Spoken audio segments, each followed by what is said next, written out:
and gentlemen, welcome to Wrestling Rants and Reviews. This is episode 30, and as always, I'm your host, Big Mike. First, I'd like to say thank you to Boston Fan 79 for the plug and the kind words. The kind words meant more to me than the plug, and I just can't thank you enough. And thank you for welcoming me with open arms to YWC and to YouTube. So on to what my rant is going to be about, because this is going to be a rant, part of Wrestling Rants and Reviews.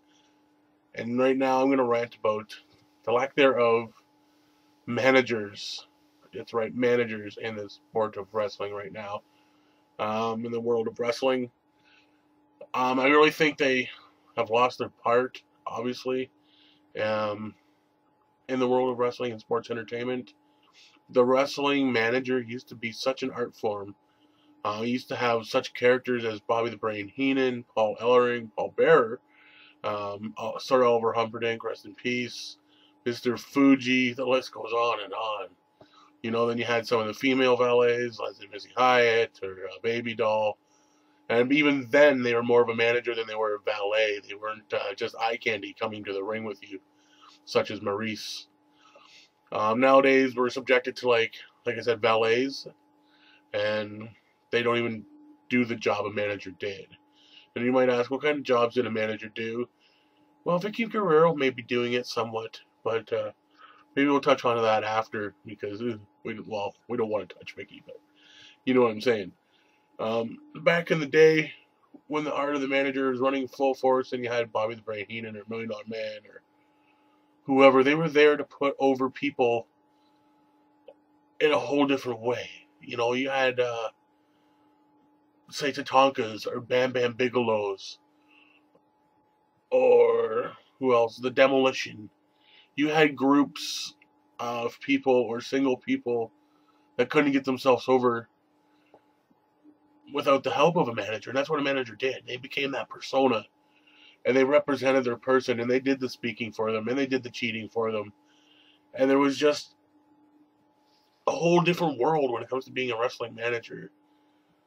You know, these people may not have got over because they weren't good on the mic. They maybe not had that much charisma, but yet they were great wrestlers in the ring. You know, Tatanka being one of them, I don't think he gives the best promos ever, or ever did. Even when he was but when he turned heel, he got over more. Well, I would think a little bit more, because he had Ted DiBiase and the $1 Million Corporation to speak for him. And he had some great feuds with Lex Luger. Well, I think that's when he was face or heel. Yeah, but when he was face, he also had some with Rick the Model and whatnot.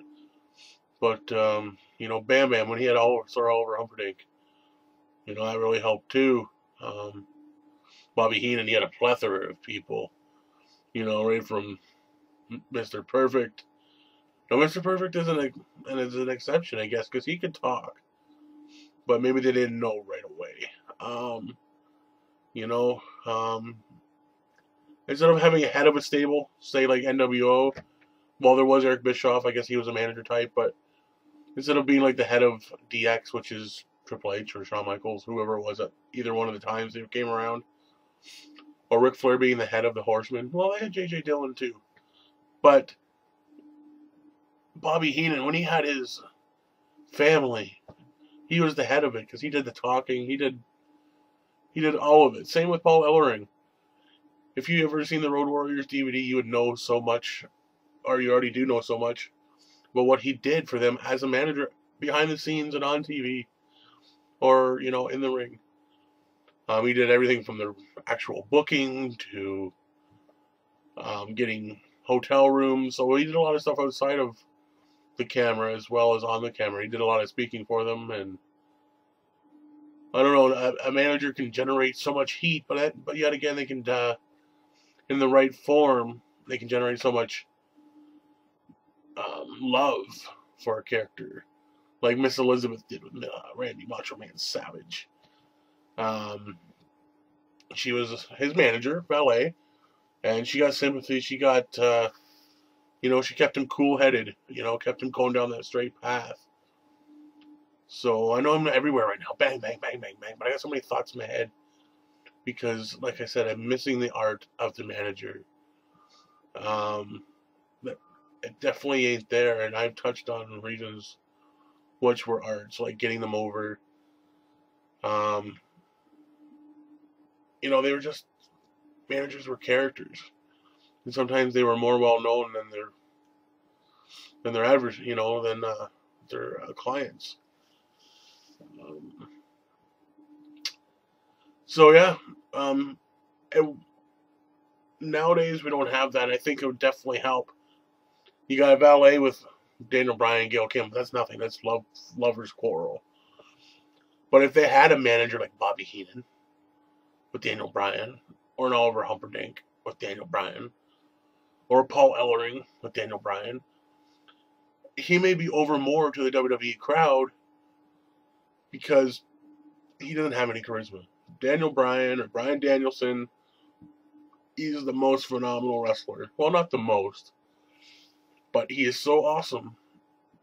But people don't know it because nowadays it's such a day and age to be over on the microphone. Your Cena's, even in the Attitude Era. If he couldn't talk, he didn't get over.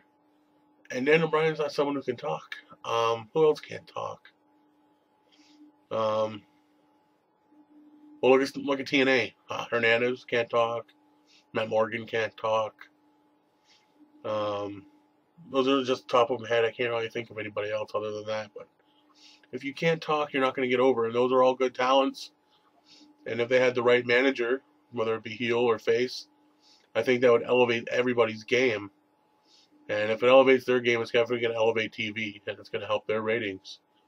So I think the days of that manager being pushed away should come back. It would definitely help wrestling in general, I think. And I'm not talking about general manager. I mean, the ringside manager. So I really think that should come back. I hope I made some valid points. And I'm going to explain to you right now why it's so near and dear to me. I will leave a picture and a video clip at the end of this video showing me. That's right, me being ringside. Because that's what I do outside of YouTube, outside of this door, outside of this house. I'm on the independents. I am a wrestling manager. I'd manage a fellow by the name of Mr. Atlantis here in Ontario. We're on the Ontario circuit. We've wrestled for feds like PWA, and we're mainstays at CCW, Classic Championship Wrestling. I'll probably leave a link for Classic Championship Wrestling in the description down there. That's a great fed. Locker room's great. We got some good people through there. Cody Deaner, who right now is current champion, Tyson Dukes, Michael Elgin, who's on Ring of Honor. Who else? We've had Jamie Dees stay on the roster. Cherry Bomb, who's just a phenomenal women's wrestler who just got back from Japan. Same with Jake O'Reilly. Then we got a lot of young guys coming up, and they're great too. So definitely check them out. But yes, that's what I do. I think that's why this subject is near and dear to my heart, and why I think the art needs to be relived and brought back to the forefront. Because that's what I do. And I would like a spot on TV one day. I know I'm not great, because I'm not even a great talker. You know what? I feel more nervous talking to all of you, and you're not even there, than I do when I'm in the ring talking to everybody outside of the ring. Because right now I'm me. I'm Big Mike. But when I'm in that ring, I'm Big Money, so I don't have to worry about it. That is my character. Like I said, you'll see a picture. I'll even give you a video clip, show you what I do. I'm not here to plug myself, but this is what wrestling is missing. I totally believe it. It's in my heart.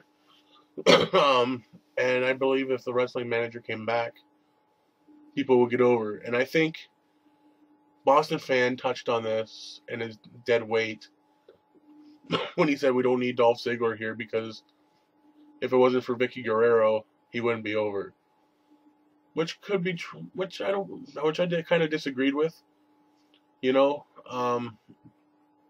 I think he's got talent and he's got the direction, but he's not given the time to perfect it. So with Vicky, it's sped up the role, sped it up. People hate him now just because they hate Vicky. So if they did that with more managers, more people would be over quicker. they wouldn't have to wait so long for someone to perfect their character or whatnot.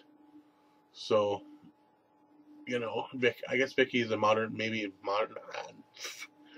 not a modern day manager, not at all. But if you look at ROH, they got managers and they use them well. You know, Shane Hagedorn, Prince Nana, Truth Martini's great. I love Truth Martini. Very good manager. So yeah. Anyways, again, like, this is a cheap plug for myself, saying that you must check me out. Check out Classic Championship Wrestling. Check out Big Money. Well, do it, but that's not why I'm doing it. But I'm just saying that's why I think I have the passion. A lot of people wanted to grow up to be the Ultimate Warrior or Hulk Hogan or Vince McMahon.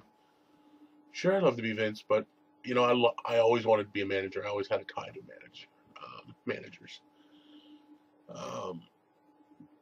So anyways, on that note, I will once again say please subscribe, leave a comment, like or dislike, send me an email, as you'll see at the end of the show once again. Ask me anything you want to ask me. I'll definitely leave you my most honest opinion. You may not like it, but I'll get back to you. And for now, this is it for Rasslin Rants and Reviews. But enjoy the clip. Just again, who are you? I'm the mayor. The mayor? I don't care if you're the king or the queen. You should not be in my Titans ring. My man, Mr. Atlantis, owns this ring. Hey, it's not yours. It's not his. Tell him it's not his. He brought the Mayor McDonald and Mayor McCheese along with him. Now, this must be a sidekick to Hamburger. But anyways, I set out today, I was going to have myself the Big Money Challenge. There's some ham and egger in the crowd in the town of, what song are we in? Oh, not even. Ingersoll. Ingersoll, that's why it smells. But there's nobody here worthy of $1,000, except for maybe the town of Ingersoll. So I have a little proposition for you. You could use this $1,000 and shape up your city, right? Because it needs a lot of work. So how about you take my man here, set him down and have an old-fashioned arm wrestling match? Would you guys like to see your so-called mayor in an arm wrestling contest with Mr. Atlantis? Alright, Hulk Hogan, that's enough. Let's get a cable in here right now. They aren't real fans. Because after my man demolishes your mayor, they'll know who the real man is. Keep it down out there.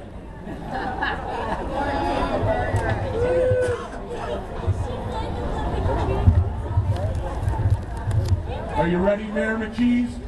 My chair. I guess we're going to do it without chairs. They can't afford chairs. Maybe if they beat you, they can get the $1,000 and buy some chairs. Man, it stinks. Are we ready? Yeah, boys. All right. We're off to the races. Of course, my man's in the lead. Look at Mr. Atlantis. Oh, we're at a dead heat. Oh, just about, just about. Come on, Atlantis. No, no, no. You, my friend, just like everybody else in Ingersoll, you're a loser. Let's get this table out of my ring, and let's get you out of my ring. We're going to want some stiffer competition. Is there anybody out there? Give me some real competition now. Mr. Atlantis demands real competition. We want to have ourselves a little old-fashioned wrestling match.